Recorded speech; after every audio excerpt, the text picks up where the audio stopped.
Welcome, everyone. How's it going today? And welcome. Thanks for joining us on the Grandmaster Plan Podcast.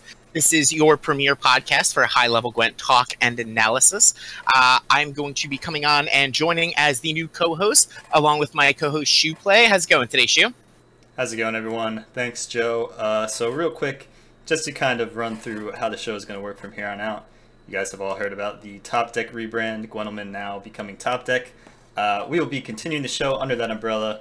We're going to be streaming to you live every Sunday at 4 p.m. Eastern Standard Time. And we'll also be having the talk show over on the YouTube for Topdeck. And you can kind of consider us the sister show to the typical Thursday talk show with Swim and Jagras. We'll be focusing more on the competitive aspect of Gwent, different tournaments and strategy sections and things like that. So that is what you can expect from us going forward, and really excited about the show. Hope you guys will enjoy it for the weeks to come. But for now, we'll go ahead and introduce our guest, A-. Really good guy in the community, very active. Why don't you give people a kind of introduction about yourself and let us know how you got into Gwent and how you have been involved in the community so far. Hey everybody, so I'm A-, as Shoe has rightly pronounced, unlike some other people. But yeah, I got into Gwent pretty much from a friend. We were in a team together on a different game, and he was like, yeah, you should really check this game out, it's pretty fun. So I did, and here I am. I really enjoy the game, and yeah, here to talk a bit more about it. So I stream a lot, and I am currently adminning and helping run a new tournament called Trial of the Grasses, which has just started this weekend, actually. So yeah, that's me, and yeah. you want to tell us a little bit more about what's going on with the Trial of the Grasses, why it's such a special and unique tournament, and kind of a little bit about your role, what's going on with it? So Trial of the Grasses is a 3v3 tournament that we're running at the moment. It is made up, the teams are made up of one coach and two students. The coaches will sort of try and help out the students, and the students will mainly be made up of lower MMR players who want to improve and want to get up to those like Grandmaster ranks. The tournament will be run as a 3v3, so you'll play as a team and you'll play against the other people in your brackets and then hopefully make the finals later on. I have to say, man, this idea is really awesome. I love it. You know, kind of when I was getting into the Gwent, that's one of the things that really made me kind of love the game, was this whole competitive aspect. And being able to kind of grow the scene that way, get in some players who maybe, you know, might not be confident enough to go into a tournament, or maybe are trying to improve and get to that level. I think that's awesome. How did you guys like come up with this idea? So it was originally, I have to give props to my friend that I'm running with, Captain Jack. He had the idea from other games that they run sort of like, because me and Jack played in one similar in League Legends where we were a sort of lower MMR sort of players, and we had a captain that was pretty good, and we got him through that, and then we thought, oh, nobody really does this in Gwent, so why don't we try and start this up? So we got together with a few of my friends and a few of his friends, and yeah, got some quite good players coaching, so like Freddie Babes, winner of pretty much every tournament now. He's done okay so far, hasn't he? Yeah. And then, yeah, quite a lot of other names like Crash, and yeah, this should be a good time. So speaking of tournaments, we had this little tiny small tournament go on last weekend in the Gwent Open. Do you have any, what are your thoughts? What were your takeaways from it? How do you think it went? Just talk to us a little bit about, well, first of all, were you able to watch the entire event? Yeah, I ended up watching pretty much all of it. I really enjoyed a lot of it. I think it was, I really like watching tournaments. It's a lot better than I feel like watching just normal streams. I really like the high level gameplay and people actually thinking about their plays. A lot of time on stream, it's sort of, they more go for the chat interaction rather than actual plays, and I really enjoy streams where I can actually see high level plays and why people make certain decisions and stuff. So yeah, I really enjoyed it. I mean, I think two of the things that jumped out the most to me about it, to your point, was almost every single turn for the entire tournament was basically roped. The players were definitely taking their time going down every potential decision path and just fully analyzing the consequences of of every possible decision and decision trees that could lead to going forward. I think there was some very, very high level play on exhibit.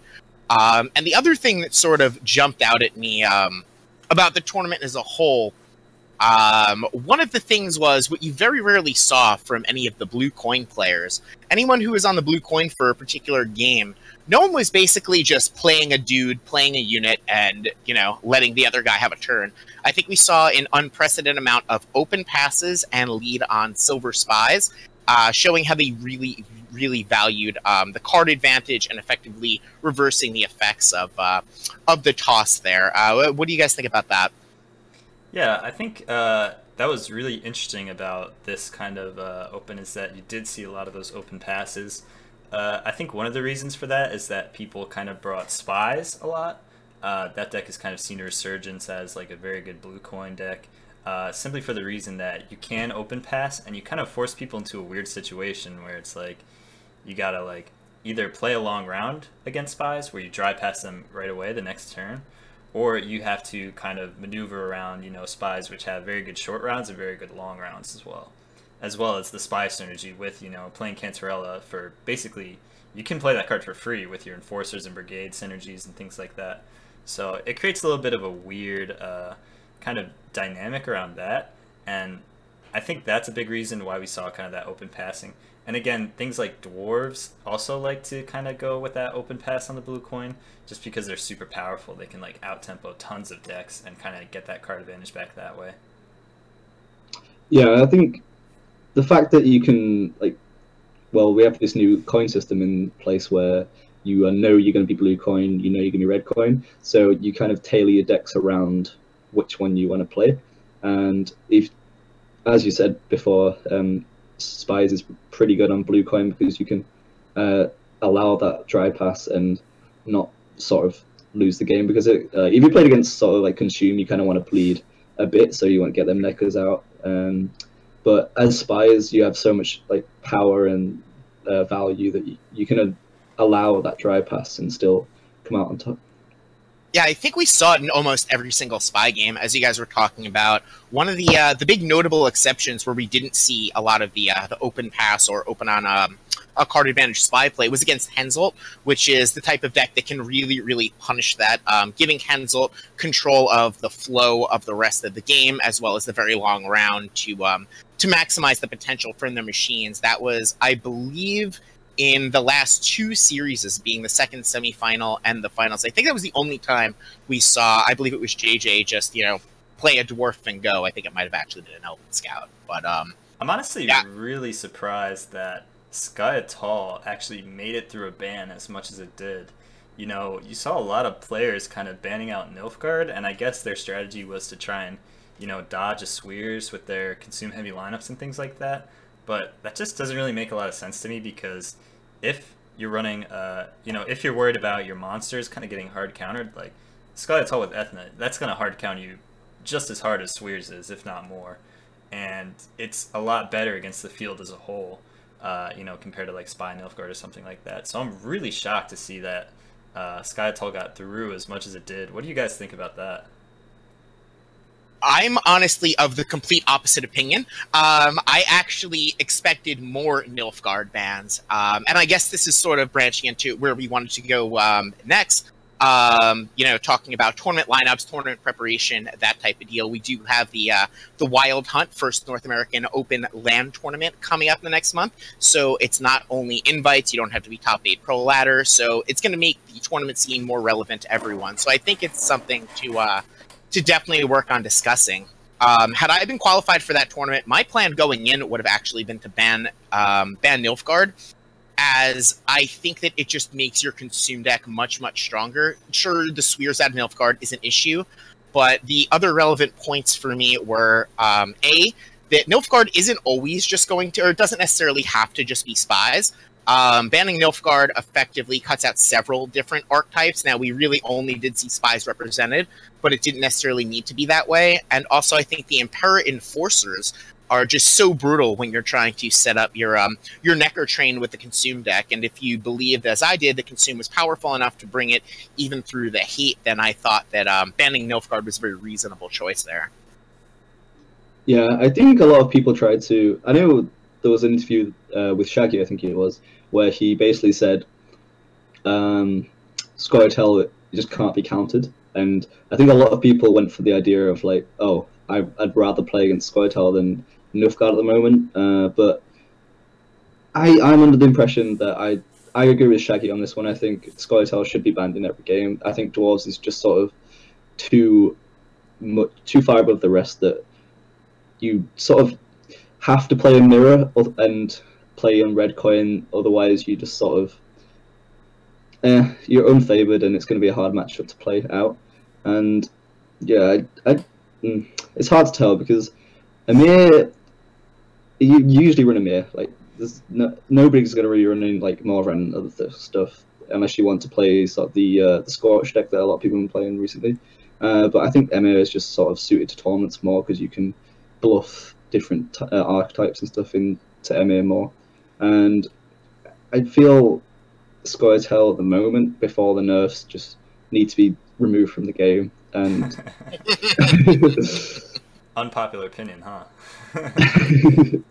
So, since both of you happen to have a different opinion than me about the initial ban choice going in, question as an aside to that, do you think that your opinion on that would change if there wasn't the red coin, blue coin system in place? Do you think that being able to have Nilfgaard on blue or Dwarfs on blue, things like that, does that factor into your decision? Or do you both think that the Scoia'tael deck is just too over the top, too powerful right now, vomits too many points, and you would continue to ban it, regardless of whether we were on a randomized system or a red coin, blue coin system? Honestly, I mean, sorry, go ahead, Drew. All right, I think on the randomized system, I would definitely ban Scoia'tael. There's no way I'm playing Scoia'tael. No way I'm playing Scoia'tael against blue coin because I would just automatically lose, and I just yeah, there's no way I'm doing that. But in the regular coin, I think there is, well, regulated coin, there is more of a reason to ban other factions because you can sort of tune your deck to play favorably on red coin, and that can give you a good advantage as you can play certain decks that are really good on red coin and beat Dwarves. And yeah, I would definitely go for the ST on both, but there is more. I do see the opinion on banning Nilfgaard and regulated coin. Yeah, honestly, I'm not sure that I would not ban Scoia'tael really in any circumstance. I think even with the regulated corn, like Scoia'tael is just so good, and that deck is good on blue coin or red coin. It really doesn't matter at all. Obviously, if you're in a mirror or something, then that makes a lot more sense. But if you're banning out the other guy's Scoia'tael, like you don't even have to worry about that, right? Whereas, you know, also I think another point too is that Nilfgaard, it's a lot easier to kind of figure out exactly what kind of deck it is before you even get into a game, right? If you're running up against someone with Nilfgaard in their lineup, you can tell what they're playing just by the leader, right? If you have a Usurper or a Mir, like they're going to be spies, right?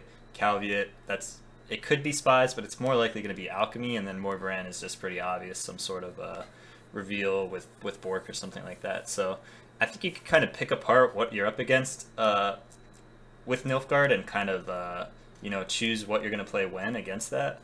And I really think nothing is like that super favored against Scoia'tael, even on blue coin. Like the only thing I would say is maybe if you ran up Henselt against it, so like Henselt red coin against Scoia'tael blue coin, but other than that, there's no real matchups where Scoia'tael is really that scared of being on the blue coin. What do you, in regards to, we've mentioned a few times so far about how you're going to be planning the rest of your lineup based on your bans. And I think, obviously, a large part of the reason that Super JJ, obviously he's an amazing player, but a large part of the reason why he succeeded, particularly if you watched his quarterfinal matchup against Coleman, was due to his targeted monster hate, right? He made it so that the monsters deck effectively had no chance against several of his lineups unless he bricked horrendously on his draws. When he was down at a 1-2 disadvantage, we saw two of the quickest games of all time because the consumed deck simply couldn't win. And also taking this into account, I think something that got a little bit less press didn't he have a Scoia'tael deck that did not include Ithilin because he was assuming he was going to be banning the Scoia'tael deck every single time Ithilin was most effective in the mirrors? What do you guys think about that sort of targeting, and maybe just go into that a little bit? I think JJ's kind of gotten this reputation as being like the master targeter for these events. You know, we've seen him back in the very first Open where he was targeting Mill with these 40-card decks, and then in the event after that, in between these two, he was targeting Weather with a lot of wacky Weather clears in his deck. And it's such a volatile thing because like the nature of Gwent is that you have a lot of these decks that are very, you know, I guess binary or have a very linear win condition, like the Consume that we see now. And I think while these decks work really well on ladder, because of kind of the dynamic where if you're trying to counter these Consume decks so heavily, then you're just going to get ran over by dwarfs, because what counters Consume isn't really so great against dwarfs. So I think these Consume decks work really well on ladder. I don't think they're a good choice really for a tournament where you can tech your deck very easily and slightly and beat the Consume and able to just ban out dwarves, so you don't even have to worry about, you know, affecting yourself in that matchup. So I'm really surprised that so many people brought this greedy Consume. You know, I would thinking maybe more of a swarmy Consume would have been represented a bit more, where you know, maybe it doesn't have the raw power of that greedy Consume, but it's a little bit less easy to tech against. So I'm pretty happy that JJ actually punished all those people, because I thought it was probably not good. I would have probably gone with the Shaggy route where you just don't even bring it or bring a different style of Consume. But yeah, it's just the nature of these Gwent lineups, you know, in the past where JJ is targeting these decks and he doesn't run into them, you know, you're kind of like, what the hell is he doing with these weird decks? But when he gets the matchups he wants, I mean, hey, you look like a genius and you just plow through people in the tournament. I mean, taking out two very good players, Coleman and Game King, just in dominating fashion, like, that's pretty impressive, and it's all thanks to, you know, his lineup. Yeah, I think a lot of it also, I don't think it would be a stretch at all to say that in that field, he's the player with by far the most tournament experience, going back to previous games and things like that. So in these banned formats, he's probably the most experienced in that field at, you know, targeting specific decks and things like that. And it seems to be a strategy that's been working for him. What do you think, A-? I think I'm on the unpopular opinion that I think JJ got a bit lucky on his targeting. Interesting. Talk about it. Well, recently, like, every tournament he's been at, he's always tried to target one thing. He's always had that plan where I'm going to target this thing and then I'll just win. And every time nobody else has really brought that thing, and then he's just like, oh, well, now I'm just running inconsistent bad decks. But yeah, he got the right choice here, and it paid off for him. I actually didn't realize there was a JJ Coleman match. I went to the shower and it was over. Sounds about right. But no, that was quite a funny one to watch. I did not expect a double insta concede in a Gwent Open tournament. Yeah, wasn't that something? He just knew that he was so dead. He didn't want to waste the caster's time. Go out, McBeard. Go get your sandwich. Do what you got to do, man. Yeah. That's a sign of a really good player. Just knowing when you're beat. You know the deck so well. Knowing you're dead. Yeah, 10 cards in hand. Nah, this game's over. So what would you do, A-, if you had to build one of these lineups for a tournament? Would you go heavy on the targeting, or would you go a little bit less? I think I wouldn't go for the like target one deck strategy. I believe in sort of having a well-rounded deck lineup. I agree with you on the sort of Consume variant. I would rather have brought like a tempo swarmy sort of Consume rather than the greedy Consume, as showed in the tournament, where if you don't have a Necker, you just lose the game pretty much. And I really enjoy playing tempo, and I think it's just a more well-rounded variant of the deck, and it's still quite consistent. It can obviously have quite bad draws because you do have a lot of bricks in your deck, but you can sort of play around them. Like, I've had games where I've had double Arachistro, double Harpy in my hand and still won, because just the amount of strength you can bring out. But I would go around sort of, you got to think about like what is the big decks at the moment. So you got Scoia'tael, Spies, Henzel, even like Radovid and stuff like that. That Freddie like usually brings Radovid to pretty much every tournament.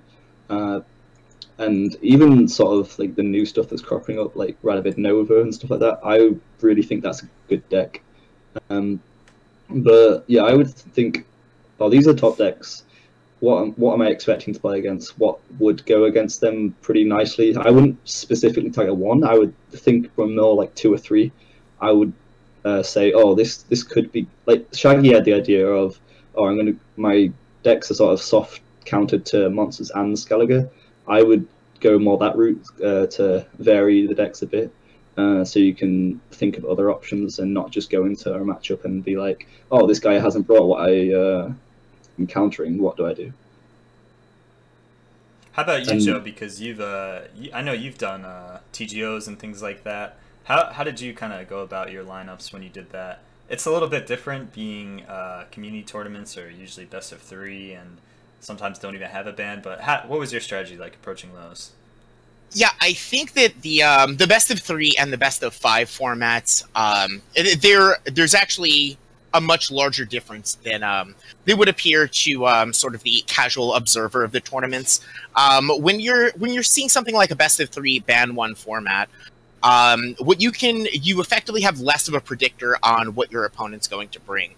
Now, when you're forced to bring 4 out of the 5 factions, and I think that's why a lot of the players did bring the Monster Consume deck, even though they knew that it was relatively targetable, I think that you only have X amount of choices here, and you can sort of pigeonhole people's lineups a little bit better, so I think you have more information.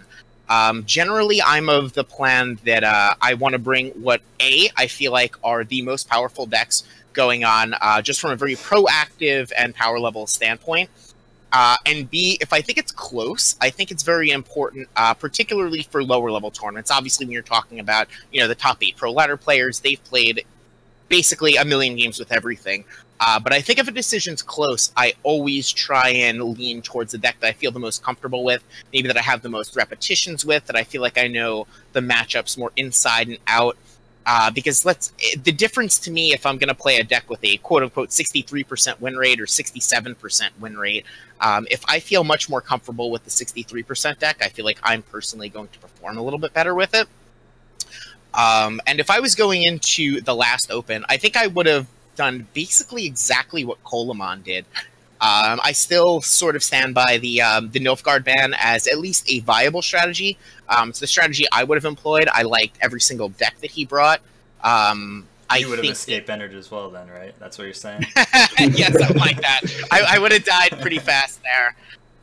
Yeah, I also think that it's interesting that we saw so many King Brands. I believe it was 7 of the 8 competitors brought King Brand just for the guaranteed carryover there. What do you think? King Brand was really good, man. I've actually net deck Game King his list that he brought to the Open, and that deck tears up ladder too. Like, it's kind of similar to the Scoia'tael, where it's like a lot of tempo, a lot of value, and it can kind of do a lot of things. It can swarm a little bit. You've got high strength revives. You've got some removal, Coral Igni. I really like that list. That pleasantly surprised me, we'll say. Yeah, the thing that surprised me was the actual amount of Ignis brought. Like, I'm pretty sure like everybody had Igni in their deck, and that did surprise me. I didn't expect a lot of people running Igni, but I guess with sort of monsters on the board at the moment, with Scoia'tael on the board, with stuff like that, you want Igni because and stuff like Nova that people are bringing, you kind of want that Igni because you're going to get value most of the time. But yeah, that was one thing that did really surprise me. I also think the number of Ignis would have been significantly lower if everyone wasn't expecting Spy Summoning Circle. Just because the ability to drop down, Cantarella or Udalric, whatever it is, into another Spy and Igni it all away for 31 points in a round 2, but you can then potentially try and push on points, even though you've given them a chunk. You've taken all of those points back off the board with a very proactive tempo play. And I just think that there is a correlation between the number of Ignis run and the fact that basically everyone was running Spy Circle in every deck. Yeah, Spy Circles, yeah. That does make more sense because you have the Spy Circle so you can play the Spy and then put them next to each other and get the free 26-point Igni. And yeah, do you want to like move into that topic now of Spy Circle? Yeah, what's going on with Spy and Circle? Why is it so prevalent? What's going on with it? Talk to us. Yeah, Spy Circle. Where do we even start? So at the moment, a lot of games are you play round one. Actually, even in any round, this happens. To be honest, whoever has the Spy Circle in their hand is pretty much more favoured than the other because they're going to win the Spy battle, and so they can get the card advantage in round 3 or the last play in the end. And this is really prevalent at the moment, which I feel like it shouldn't be. And it's just kind of the coin flips is sort of, well, I don't know what the word for it is, emphasized with this because having red coin and Spy Summoning Circle just means you pretty much never lose card advantage, and so it basically exacerbates the issue and plays on top of it, making it even worse. Yeah, pretty much. And as we know, everyone's already struggling with having the coin flip not being sort of, I wouldn't say solved, I would say helped in a way, helped the blue coin player in some way. And the fact that Spy and Summoning Circle can be a thing just makes this problem worse, really. I mean, it's that, and as you're saying, that's the competitive side of it. The rest of it, a lot of the other issues I have with Spy Summoning Circle is that it's basically eating up 2 slots in every single deck right now, which is making a lot of the games feel homogenized and very much the same, whereas I don't think that's just a good thing in general. And the other thing is it doesn't feel like you're playing Gwent at that time. I've been referring to it on my stream as sort of the sub-game within the game. At some point, sometimes it happens round 1, sometimes it happens round 2, sometimes it happens round 3. But at some point, invariably, throughout the course of the game, there will be, okay, I play 3 spies, you play 3 spies, let's move on with life now. It's just sort of, you don't feel like you're playing Gwent while this is taking place. And it's obviously incredibly viable at the highest levels of competition. I don't have all of the deck lists in front of me, but I don't think I'd be crazy for saying out of the 32 deck lists brought, it was at least in the high 20s of them, if not more. Yeah, there was a lot.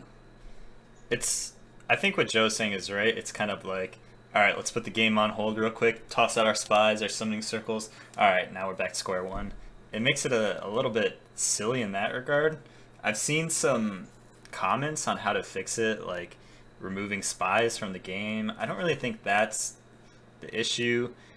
I've heard some comments like maybe the fact that carryover kind of got removed, a lot of different carryover cards is affecting it. I think it's a lot of things. I think it's partly the carryover. I think it's also partly that bronze value has risen and spy value has stayed kind of the same. So it's a lot easier to overcome those spies. All spies are the same strength now, so you can line up for like Ignis a lot easier. I just think, you know, it's kind of interesting seeing how you change a lot of these things and you're kind of pushed more towards a Spy Summoning Circle meta, where I think before the Midwinter patch, we really didn't see that. There were some decks out there that didn't even care about running spies, like the Greedy Consume, and, you know, it just didn't affect them, and they could go down a card or two and still, you know, have enough power to win the game. And I'd like to see maybe decks like that being promoted a little bit more, while maybe not being as unhealthy as, like, you know, Necker carryover. What do you guys think about that? I personally like it. I think that those are definitely interesting solutions, and I think some sort of solution needs to be taken. And for my opinion, the best one that I've heard so far was the potential of making them gold. Now you're paying a much more real cost to including the spy in your deck. It also just immediately solves the summoning circle problem, and flying a little bit more low key is it solves the problem of cheap spies with things like Bruver Hoog, with things like Rainfarn, with things like him into Skjal. So I think it would just definitely bring down the level of prevalence. If I had, obviously it's not perfect. I don't think there is a perfect solution, which is why these issues are so complex. But if I was going to go ahead, you know, gun to my head, have to make a change in 5 minutes, that's where I'd go with it. What do you think, A-? Yeah, I kind of like what Shue was saying earlier about sort of the Midwinter patch bringing a lot of the cards up in value, especially bronze cards. And that power creep is sort of reminiscent of, like, spies only really went up by 1 point across the board, right? They were mostly 12 and now they're 13. Yeah, I think Cantarella was 11 and they were pretty much 12s. Yeah, and bronze and silver value just kind of went up way too much as relatives to them, and so now it's just way easier to catch up after you play the spy, and it's sort of forcing people to play spies more just so you have that card advantage. But I have said recently and for a while that I am on the opinion that I think they should just be removed from the game, honestly. I feel I do get the gold, like change them to gold idea, but I feel they would just still be too prevalent. Like when you played Avalak before in Monsters, when that was a gold spy. It was the same. Yeah, it was just like you auto include that card because you got card advantage. That was pretty much the only reason why you played that card, and you got 2 cards from that one, which was insane as well. But I feel like yes, it solves the summoning circle issue, but I still think they'd be too prevalent after that. I just feel like CA spies are just too easy to play. I feel like you need to make the game a bit more complex by adding that idea of you have to play strategically and know where your tempo is going to be able to get that card advantage and earn that card advantage rather than just play one card and get card advantage. To play devil's advocate a little bit too, there definitely is a point to the fact that the bronzes have gone up and the silver spies haven't. But just to play a little bit of devil's advocate here, how many games would actually change if spies were 20 value right now? Even something insanely high like 20. It's not going to change the play pattern of any of the games where if I win round 1, we now have, I don't know, 7, 8, 9 cards. There's no hero passing going on in the first couple of turns. I can still slam 2 20-point spies down on the board. And the game's largely going to play out the same, right? We're just sort of fighting for card advantage well before a hero pass would come in. As a thought experiment, how many points do you think, if nothing changed, a spy would have to be to make it, like, bad? I don't think there is a value. It'd have to be like 40 plus. I don't know. I don't even know. I don't think there even is a value. I think it's infinite. Like, especially in the current meta where you are both playing the same amount of spies, honestly. So you are zero sum because at the end of the day, you'll both have the same amount of points at the end after you've played all your spies. And the only reason that this would sort of make spies worse is this would actually make the coin flip worse, I think, because the person that wins round 1 and the person who had red coin or whatever, if they drew spy and the other person didn't, then they're just going to win the game, and it's not going to be very healthy, unfortunately. But yeah, I couldn't think of a number. What about you, Shu?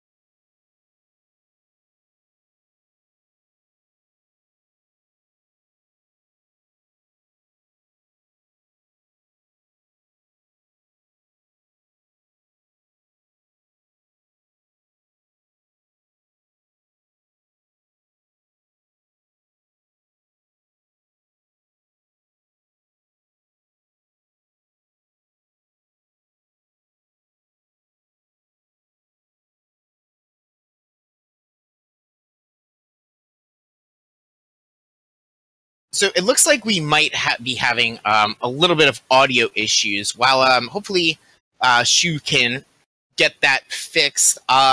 So let me ask you, A-, while we're talking about this. Let's say you were going to attend the Wild Hunt tournament in February. Hopefully the meta will be changed, fixed. There will be hot fixes and patches along the way. It is the end of February, February 24th. Assuming that we are playing in this current meta, though, what would your 3-deck lineup be for the Swiss and why? Oh, is it best of 3s? Yeah, the Swiss round is going to be best of 3 with a ban. So you're going to be bringing 3 lists and banning, and then the cut rounds after the Swiss, the top 8 players, it's going to be a best of 5, so you'll be submitting an additional deck at that point. Right, okay. So at the moment, I would go for the ones that I would be comfortable with and know a lot of the matchups, because I feel like you need to know really well the matchups that you're going to be playing into, and you need to play those over and over again, and then feel like which ones you are comfortable with playing. At the moment, I would play I would play dwarves. I prefer Brewer variant. I know I do as well. I do as well. Yeah, I know a lot of people are saying, "Oh, I think it's better in the mirror" and stuff like that. But I feel like just getting your win condition is more important than replaying your win condition. But I'd play Brewer. Probably bring Swarm Consume, not Greedy Consume. I'd go with Swarm, sort of like with Harpies, Eraqus Drone. I played with that pretty much since the start of the first day of PTR. We've been playing that. Me and Delta were playing a lot of friend matches with that, and so that would be the deck that I'd be most comfortable with, and so I would play that one out. And then I would go for probably an Amir variant. I've been competing in a league recently, and I've been bringing hand buff just for a little cheese. All right. That a lot of people haven't been expecting, but I guess I was like one of the first ones to be playing that, and so I'm quite comfortable with how it works in certain matchups, and I feel like it's working quite well. I know once it's sort of known and out there that I'm playing it, it wouldn't work very well. So I'm kind of skeptical on whether I would bring it to a sort of tournament where I'd have to play through more than a couple of rounds. So I'd probably bring a Supplies variant, honestly, if I was going to Wild Hunt, because it's just more consistent and it's just, I think, better. And that's a really interesting factor that you brought up talking about. I usually like to try and call it the rogue factor, and I think it's very underestimated, the amount of value you get by your opponent not knowing exactly what's in your deck, how to play around your deck. If they don't have 100 games on the ladder logged against it, you're just going to get a lot of free wins because your opponent's going to have to make some conservative plays, not really being sure of what to expect, things like that. And I just do think it's a very undervalued factor that can go into tournament lineups and things like that. Yeah, that's huge. I mean, back in a kind of mid-open beta, I used to play a fucking Dagon deck that had Bork in it, and I can't tell you how many wins I just stole from people not expecting a Bork into Murtagh in a Dagon deck. So I honestly think when you're playing like a Swiss round or maybe like a kind of a qualifier round where deck lists are hidden, like just taking a deck that's like unknown is huge advantage, and I would always try and do something like that. And even in the open you saw a lot of people do that. Like I think it was Shaggy running Iris in his Northern Realms, which is kind of a little weird, so I think you get a lot of mileage out of things like that. Yeah, Succubus best card. If we don't see Succubus in Wild Hunt, I'll be disappointed. I hope so as well. Yeah, Succubus just gonna be devastating. Yeah, Duha I think brought Aridin with Succubus in the latest Gwent Slam, and he made it all the way with that. He won the thing, so yeah, Suck is one of those cards where it's just like you don't see it coming, you're gonna get hit hard by it. So in the I guess in the mindfulness of the time here, we're going to move on to our final segment, which is kind of a fun little one that Joe and I cooked up for you guys. We're going to be going ahead and rating the top 5 most underpowered cards that we have in the game right now, in our opinion. So we'll switch on over to the other overlay that we have set up. Ooh, fancy graphics here, you can see. We got 5 beautiful choices for you guys. Let's just go ahead and get right into it. We're going to run through the cards, tell you guys why we think they're so bad, and what we would do to maybe make them a little better while still keeping the spirit of the card intact. So we'll go ahead and... Sorry, Joe, did you want to say something? No, it's fine. I was just going to say there are a little bit more than 5 cards in Gwent that might be a little under power level, right? So we had a couple of honorable mentions that we didn't think were quite worthy of cracking our top 5 list, but nonetheless aren't going to be breaking any metas and taking home any trophies anytime soon. That's right. So feel free to disagree, and hopefully this will spark some good discussion. But moving on here to our number 5 card that we have, it is none other than Lamios, aka Lamia. So for you guys that don't know, this is kind of a Moonlight synergy card. Deal 4 damage to an enemy. If the enemy is under Blood Moon, deal 7 damage instead. So I think in a world where you have dwarven skirmishers out there, this card is just so sad. I mean, what is this card actually supposed to do? Even when its conditions turned on, it's not a large number of points, right? It's probably, arguably, maybe on par with the Blood Moon going on. There's not any 4-strength engine pieces that really need removing, which is what these types of cards are really trying to do. And this one's even worse at it, because in order to get the full value out of the damage to remove something like an Enforcer, which also likely got value on the way coming in, you need to have a predetermined condition, which is going to allow your opponent more time to set up value. I think there's a very good reason why this card is seeing no play right now. Yeah, and then you have to play Blood Moon, which is equally as bad as this Which is card. also bad. Especially because in this situation, you want to play this out early, because as you said, this is you want to kill an engine card, and so you're gonna have to play a Blood Moon on one target, and it's like, oh, why did I just do this? Got him, boys. Nice 2-point bronze. Yeah, and you're losing value too, because like all your engine cards are like 7-6 points. So you deal 3 damage with the Blood Moon and then 7 damage to remove it. Like, you're just a lot of overlapping value that you lose with that. I think the Blood Moon's only 2. I think it's even worse than that. Oh, really? Yeah, it's 2. Yeah, so even worse than we thought, but still really bad. You're just a lot of wasted value on the table here. So how strong do you guys think this card needs to be to make it good? Like, if you bump it up to 7, is it playable? If you bump it up to 10, probably a little too good then, but what do you guys think? I wouldn't just necessarily change the strength. What I would probably do is make it so the 7 damage is unconditional, and maybe lower its base strength, make the 7 damage unconditional so it achieves its role at removing the engine piece, and then maybe add a bonus. If Blood Moon is applied to a unit that's been damaged by this, deal 1 to everything on the row. Or if it's under Blood Moon, deal 1 damage, sort of like the swipe effect, right? I think that the 7 damage really needs to be unconditional, and that's probably where I'd start with tweaking the card rather than just tacking some more points on there, because it doesn't really fill its niche. It doesn't serve its purpose, in my opinion. Yeah, because they tried to add a lot of those 4 damage deal 7, so you've got like Panther, you've got is it Undamned Sorceress in Northern Realms that does 7. Right. Yep. I feel like Nilfgaard got a good one. Oh yeah, yeah, they did.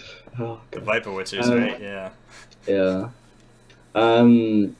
That's pretty much the only viable one they have at the moment.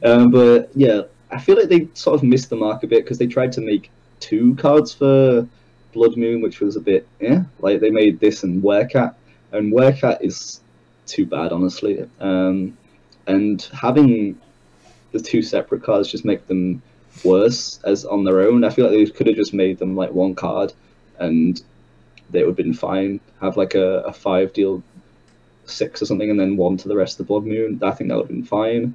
But having them 2 separate ones that don't really do anything is a bit pointless. Yeah, I think I'm on board with Joe, maybe making it something like a 3 deal 7 unconditionally, and if you deal the 7 to a target under Blood Moon, maybe you get an extra 2-point buff or 3-point buff.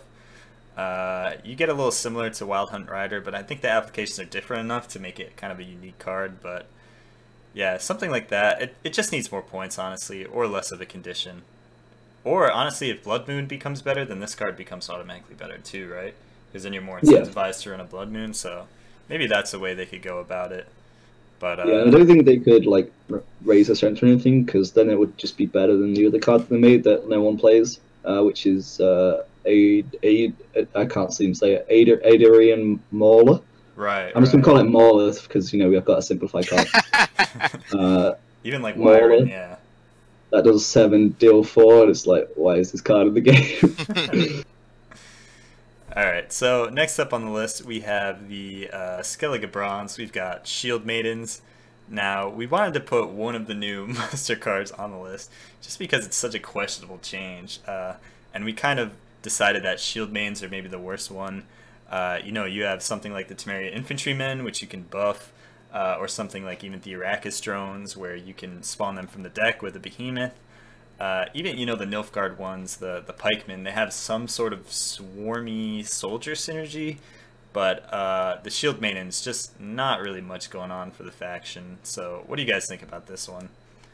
What did they do to my shield maidens, man? I mean, maybe like 4 metas ago, I was like, nerf these things. They're absolutely insane, right? Back when they were veterans and blah, blah, blah. I mean, this was one of the most overpowered cards of all time.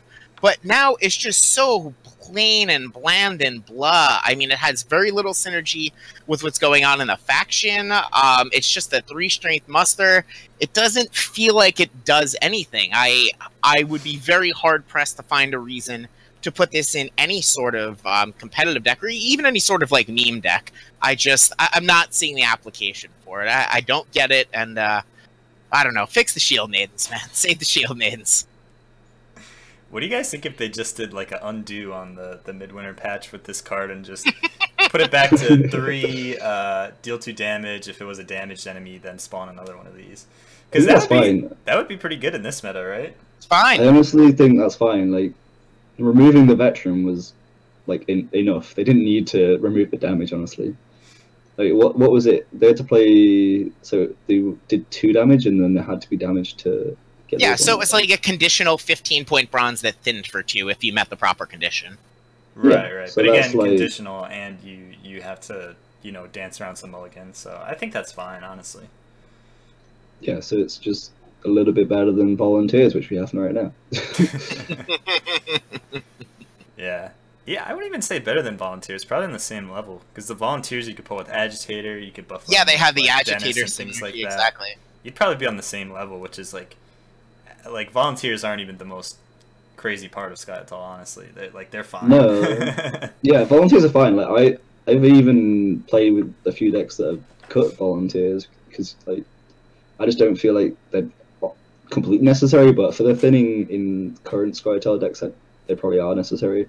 But you can not run them and be fine. Okay, so moving on, we've got another Skellige card, poor guys. We've got the silver card Jutta. I think that's just her name now, is Jutta. So clans. It's Clan Jutta. I don't even think it's that, honestly. I think just Jutta. A lot of Madonna syndrome going on. Everyone's got to have one name. It's what all the cool kids are doing.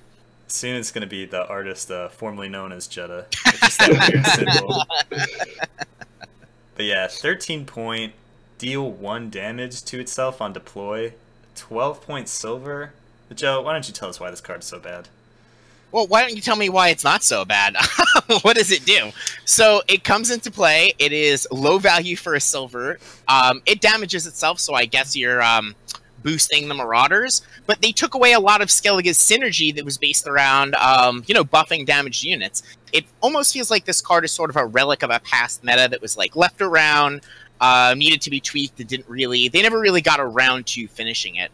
It's just not good value. It's not efficient. There are better silvers that can effectively do a lot of the same role. Looking at you, I always call him Django Fett. What's that guy? Jenga?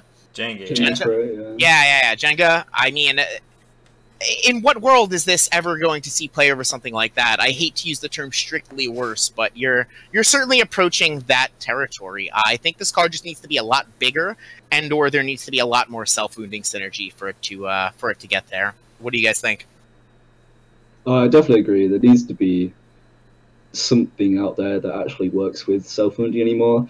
I'm really disappointed that they removed the Warcry synergies and stuff, because Warcry was one of my favorite decks. I always tried to bring it back, even though it was kind of down in the dumps. But yeah, it just doesn't do anything, and it's just you sort of like it's a 12. That's the perfect way to put it. It doesn't do anything. Like, you play Manticore and stuff in monsters, but you don't ever actually want to play Manticore. Yeah, it always feels real bad. Yeah, you always play it from like Toad and Algor and stuff and Ghouls. You never actually want to play it from hand. So yeah, it's just bad. Yeah, I think this might be like one of the saddest cards in Gwent's history. I think back in closed beta, she was like a vanilla 12, which was like starter card territory, maybe even worse than that, honestly. I don't remember.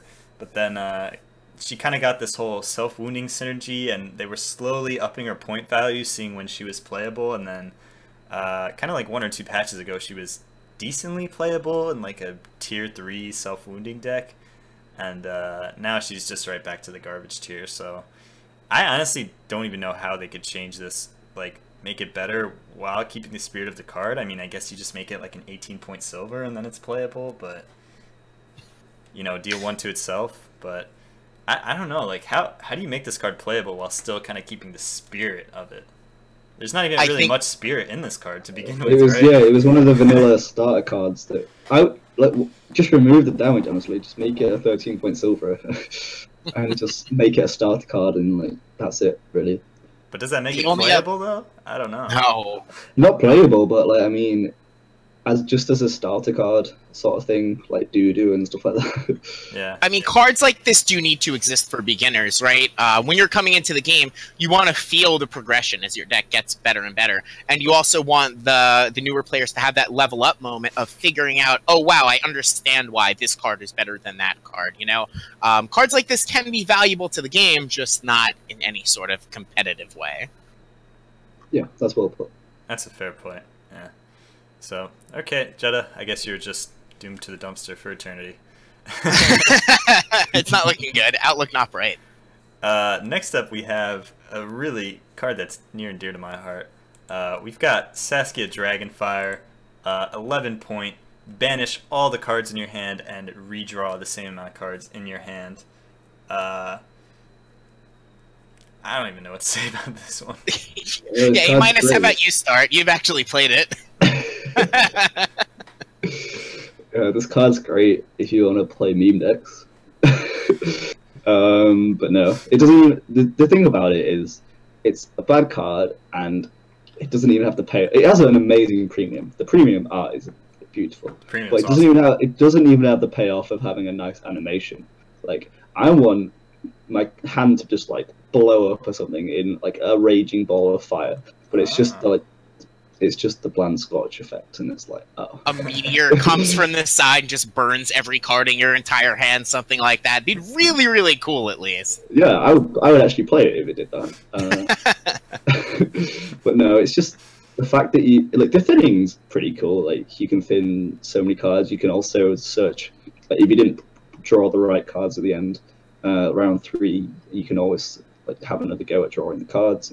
But the fact that it banishes is a bit like you're just removing half your deck from the game, and it's like, oh, I kind of wanted to play those. And there's some situations where you sort of have 2 cards, like if you had like 5 cards in your hand, there's some situations where you want to play 2 of them and then 2 of them just like bricked, but you can't play Saskia Dragonfire because then you get rid of the cards you actually wanted to play, and it's just a bit, oh, okay, why did I put this card in my deck?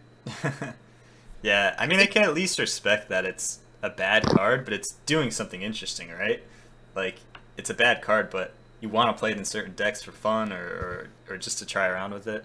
I think if like Drew said, if you make it so it doesn't banish, just discard, it goes a long way to making it playable. Like, you know, maybe you can put it into a Skellige discard deck and get like value that way with keeping some raiders in your hand or something like that, or just like unbricking your hand maybe.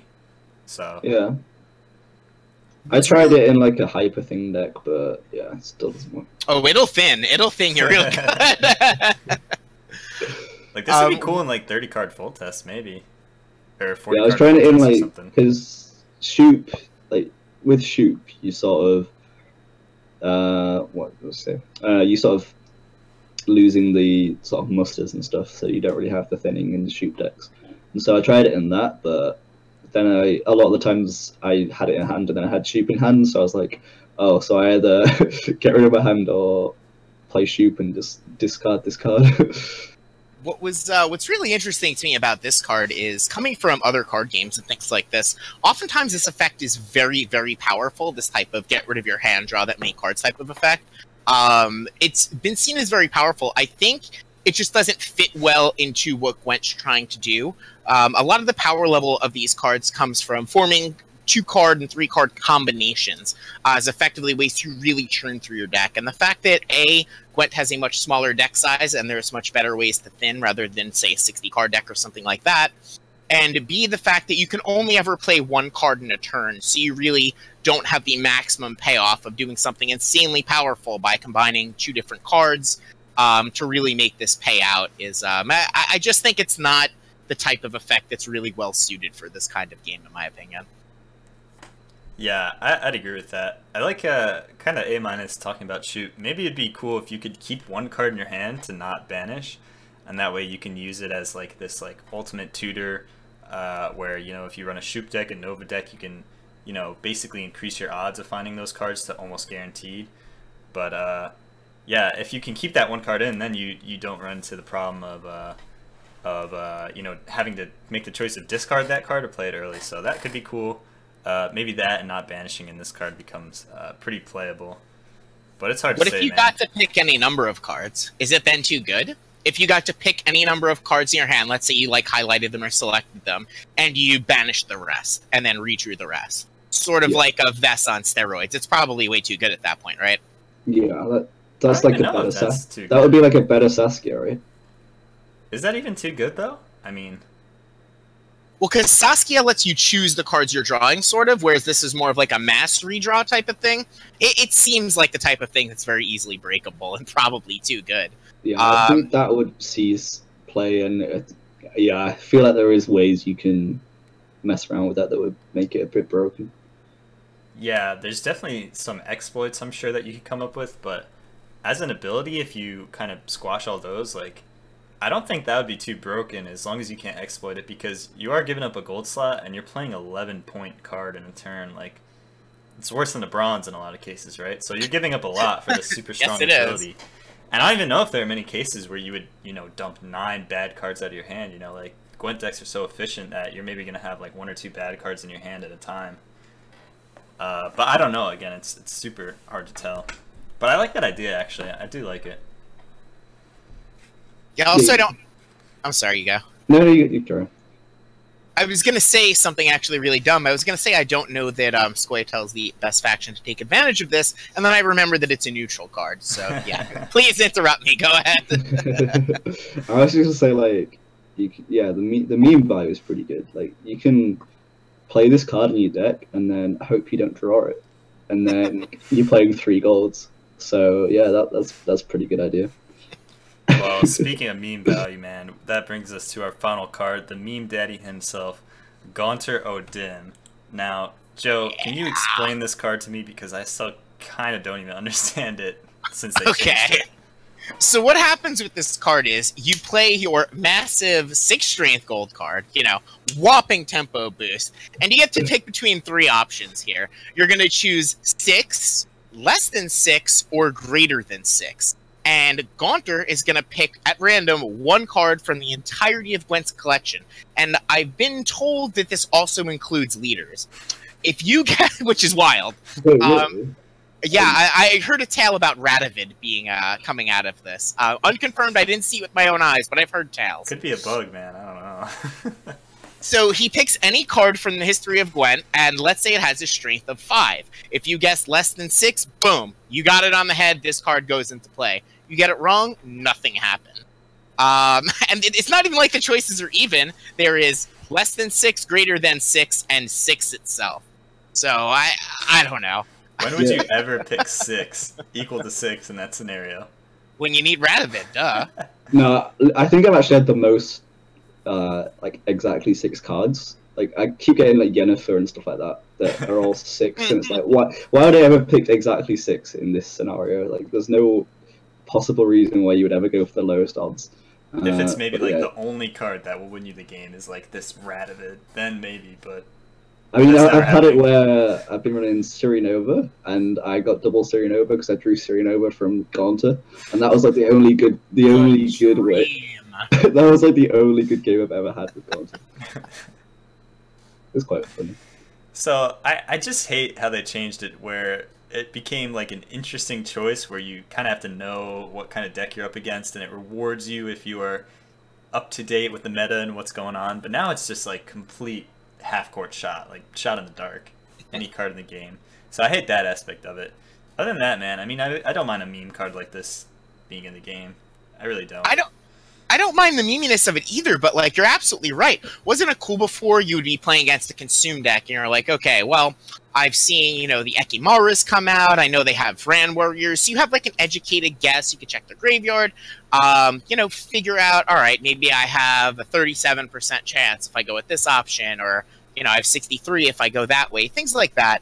And I think that, I don't know, I just preferred it in its last form. This card was never seen tournament play anyway, unless you're Freddy, who just, thought he could conquer the way. He's been winning everything anyway, so you might as well just throw it in your deck. But yeah, I did prefer its form. So, A-, what would you try and do to make Gaunter playable, or do we even want this kind of card to be playable, I guess is also a question. Yeah, I think the biggest question is, do you want this card even to be viable? And you don't really want this to be viable at all. This is the sort of RNG where it's just stupid. But it's, yeah, I think it should be in the game, like, as it is. I'd maybe tweak it a little bit. I don't know how you would tweak it. 7 strength, lucky 7, because you're basically playing a slot machine anyway. I mean, you could add it so you can like choose any strength in the game, like 1, 2, 3, 4, 5, 6, 7, 8, 9, and then 9+. And then if you get that exactly right, you get the card. But what if you got 2 copies of the card? Ooh. Would that make it? That's super memey. Would that make it good though? Like if I got it right and got like a gold card and got 2 of those gold cards, that would be pretty dumb though. I mean, I hate to use this again, but just change it back to what it was, man. It was fun. It was cool. It was slightly better, I'd say. Like it had some sort of like skill potential. Like had a ceiling where you could, like we were saying, you can have an educated guess of what to guess on the card. It's a good RNG too, where it's like it's RNG, but if you're better, you can increase the odds for yourself to actually get the good outcome. Whereas now it's just, literal RNG, pure dice roll. So I think we're all in the same boat here on this one. Yeah. So poo-poo Gaunter, let's get the old one back. But as Joe alluded to before, we actually do have some honorable mentions. Did not make the top list, but cards we just want to poop on anyway. So the first one we have here is the Giant Boar. And correct me if I'm wrong, this card, you basically destroy a random card on your side and buff another card by +10. Is that how it works? Yeah, so what's the flavor on this card? This boar doesn't know what he's eating to get bigger. He's blind and can't figure out his way to the food bowl. Like, let me pick what unit I'm going to eat, man. I'm not seeing it, dude. Dude, that's funny. When I actually saw this card revealed in the whole, card reveals they were doing, I was like, wow, this card's cool, man. You play a Priest of Freya, like, you kill her, you get, like, a 17-point silver. Like, that's pretty solid. And then, like, oh, wait, it's a random target. Okay, yeah, this card's trash. Like, see it. Yeah. It's a conditional 18-point silver. I mean, it's a bit better than Goliath, but, yeah. I don't know, man. I'd probably put Goliath above this, honestly. Like, you just play Goliath at the end of a round, 17-point pure, but... I think you're right. I'd probably play Goliath first, too. Like this, I can see it. You can kind of set it up where you play, like, a low-strength thing is the only thing on your board, and then that's it. But that's so hard, man. It's so, like, impossible. I don't know. Yeah, so you have a 1-strength dude on your board, so you've played a 1-strength card just to make this card... You played a 1-strength card just to play an 18-strength card. Yeah. So I think we kind of walked into the answer. Maybe if you can choose, then this card's pretty good. Kind of conditional 17. With some upside, maybe like you can eat a spy or something like that, But yeah, just kind of a weird choice for a random effect on this card. And another honorable mention that we had, maybe not the worst card in the game, but just kind of, I don't know, man. That's Ada in the game. It's the worst something. It's maybe the worst leader, man. If you look at the Gwent Up statistics, Joe and I were having a good laugh about this Gwent Up. Ada is in all the ranks. She's 1-0 against Iced. One matchup against Iced. So that's the one lone head-to-head in that series, and she came out on top. So maybe not even the worst leader, but. Yeah, and I think we were going back and forth too about this and Hillock, and I think we came to the conclusion that this is maybe slightly worse. Yeah, it looked like Hillock had a slightly better win rate, with Ada being at, I believe, 40%, and Hillock was sitting around 43 and change, something like that. There definitely should have been a trophy gone out to both players who played Ada versus Iced. I mean, it only happened one time, man, you know? Yeah, Iced was amazing. I actually, like, the first deck I played on when they had that PTR day, Ice was the first thing I played because I didn't even realize it was a card because they didn't release it in the sort of card reveals, did they? And I actually thought it was like pretty good. Like I played it with Olaf and got an extra bear. That is like, oh, I'm playing this leader that doesn't really do anything, and it just gives me an extra bronze card. Ice isn't that bad, man. I just think Ice really needs some better options, or maybe for some more archetypes to kind of be formed around the options he had. Like, if Ice was back when Veterans was, like, a tier 1 deck, like, Ice would be really good in that, right? You just get an extra Veteran. Oh, yeah, that'd be pretty good. And then you get... Like, is it even viable in any other deck than Veterans? I mean, my big thing is... I actually don't think it's any of the options holding him down. I just think it's how good King Bran is. I think King Bran just... The triple tutor power working so well with the rest of the faction. You're just so heavily incentivized to play Bran instead of Ice that... I think that's a large part. I think it's significantly better than Ada and the horse.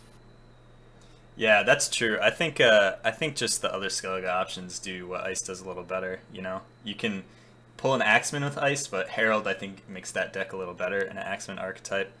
But not to get too off topic, man. I mean, why isn't Ada so good? Is it because the cursed archetype is maybe struggling a little bit, or do you think her card pool isn't so good, or is it a combination of things? Like, what do you guys think? You can't guarantee Olgid pull it 100%, and that's like the only card you want to play. Yeah, and Curse doesn't have a payoff right now either, right? Like, even if you're hitting the Olgid, there's still just such a little payoff for putting all of these Curse cards in your deck. Like, you turn on that faction's Panther, I guess, basically. What was that? The Curse Sorceress, I believe it was called? Damn Sorceress. Yeah. Damn Sorceress. Yeah, but it doesn't really have a payoff for that archetype yet. I'm hoping that they flesh that out a little bit more in coming patches. Yeah, and also the cursed archetype in general in Northern Realms is sort of... I feel like it's kind of like the old Death Wish when they first released Death Wishes. They had a few cards that did stuff that was pretty cool, but then didn't really have any points, and the synergies were a bit off, and yeah, it wasn't really working out that well. I feel like that's where Cursed are at the moment is. They need a finisher, they need other points, basically. Like, the only card that I would probably use in the Cursed archetype is Revenant, because that's pretty cool with spells and stuff, but Cursed Knight, I feel, just is bad because you turn your entire graveyard into knights, and then you just have a load of 8-point cards in your graveyard, basically. Yeah, I think, what do you guys think if... I think when Ada was first revealed that she could pull cursed units from any faction. So Morkvarg was in there, a couple other ones, Skellige cards. Do you think she would be too good there, or maybe like she'd be just right with that? No, I don't want to ever see an Ada pull Udoric, ever. Well, you can't, man. Create can't pull spies anymore. I don't know. Look, right now it probably wouldn't do anything wrong, but the thing is, if something like that would ever be good, I think it would be the wrong kind of good, because it would be super polarized, right? It's like you're playing Ada to try and hit something out of faction so you can do this completely broken thing that doesn't exist yet, but I feel like that's how it would see play, and it would just be like way too powerful 20% of games and just like super lackluster 80% of games. And I don't feel like that's the type of route that cards should be taking. Yeah, definitely. I'm interested what the chat thinks, if there's any underpowered cards that maybe we missed. I'm sure there's some, man. There's a good amount in the game right now, but that'd be pretty interesting. Oh yeah, I did have to bring up that I had to say that Moonlight, from Moonlight, basically, not Moonlight in general, I mean the guy Moonlight, who is in the background of Giant Boar. I don't know if you know this, but Seb is the guy in the background. So I have to say that Giant Boar is one of the best cards in the game. Does not agree with our honorable mention list. Oh, that's Moonlight, the CDPR dev. Wow, I didn't know that, actually. That's yeah, awesome. Moonlight CDPR is, yeah. He's in the chat too. You won't be too happy what we said about his card. No, he knows. He knows. So I think we covered pretty much most of our bases here. Unless any of you guys have anything else to add on the list. No, I'm just looking at chat right now. We've got some good ones: Epidemic, Milva, Kian. What, Milva? Milva's so good. Milva's definitely not bottom 5 cards bad. She used to be probably top 5 cards good way back in the day. Yeah, I actually like. I think Moonlight. Not why did I say Moonlight? I think Milva is actually like not.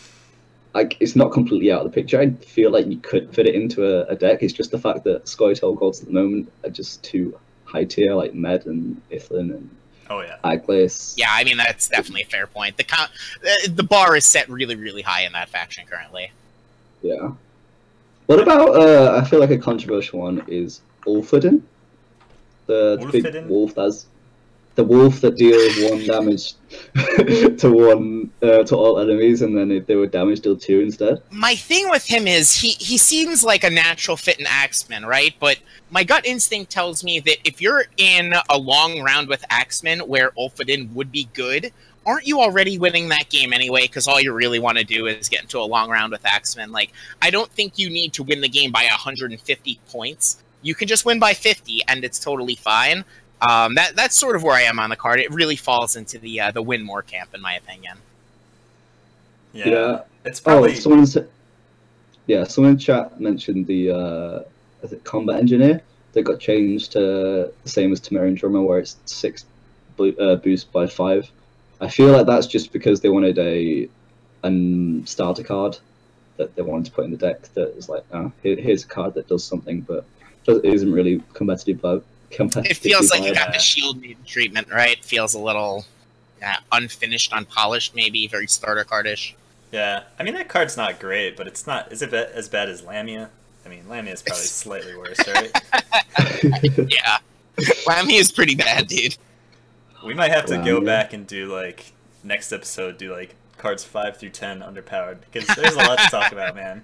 Honestly, you can certainly go a long way with this card with this topic here. I feel like just the fact that so many cards in the game right now are so overpowered, well, I wouldn't say overpowered, but so good, that it just makes the bad cards worse. Like, there's no way you can sort of fit them in. And, like, stuff like Whispering Hillock and, some other cards that just don't really do anything, are too slow, because there's, like, we have a lot of tempo at the moment. If you don't, if you're not playing tempo, you're going to lose the game right now. So stuff like Yencon got out of the meta, stuff like Trisbut and my Frost Dog, my poor Frost Dog that felt like left behind. Does he really need to be 4 points, man? Come on, give monsters some love. Oh, it's like what's it called? Siren. It's 4 points too, right? Yeah, Siren's also 4. Yeah. Anyway, I think that will wrap it up for the list portion of the show. Something new we are doing. Hope you guys enjoyed that. I know we had a lot of fun putting that list together. We'll just hop back over to the other overlay. So I guess that'll be it. We'll go ahead and wrap up the show now, as we are getting close to the time. We'll go ahead and give our guest A- a chance to plug what he's working on, and then we'll just work our way back around. So shameless plug time. Make it count. Go, go, go. Yeah, I'm gonna plug JoeSn0w and yes! right here. Thanks for having me on, guys. I really appreciate it. I know you were struggling with some stuff, so yeah, I really appreciate it. Thanks for coming on, man. It was a blast. Yeah, thank you. Last minute host guest saved us, so we appreciate that. What about Trial of the Grasses, man? You guys having some sort of stream for that? Where are people gonna find that at? Yeah, so we still at the moment still in contention of where we're going to stream that. We're probably at the moment going to make a new channel and stream it on that channel, which we will advertise once we get around to doing that. I will be sort of running that. We'll have Panda and McBeard casting, and then we're going to be looking for a host for that soon. So yeah, that should be good. That's going to be on, I think at the moment it's around like Tuesday the 13th is where we're aiming for, somewhere around there for it'll be the semi-finals and the finals. We may do some sort of highlight reel or show match or feature match during next week's week 2 games. But yeah, that should be fun. You can find me basically anyway, you can find me on the Twitch, which will be A__ and on Twitter, which would be A__ I also wanted to just give a little shout out to my friends over at Commander's Horn. They are going to be having a revamp, which I'm slightly teasing soon. There will Would be you say it's a leak? You could say it's a leak. You could say it's a leak. That yeah, there'll be some changes coming soon to that. Sounds good. Looking forward to hearing it. How about you, Joe? Why don't you go ahead and give your plugs? Where can people find you? Well, now that I am on here as the second co-host, you guys can find me here every single Sunday. I will be doing the Grandmaster Plan Podcast. Besides that, you can find me at my Twitch, www.twitch.tv/JoeSn0w. The O in Snow is a 0 because someone stole the real name. You know, what can you do about these things? Also, you can check out my YouTube content. It should be linked from there. And I promise one day I'll even have a Twitter so you guys can follow the rest of the nonsense I'm up to in my life. But yeah, check out my Twitch is the best way to get in touch with me.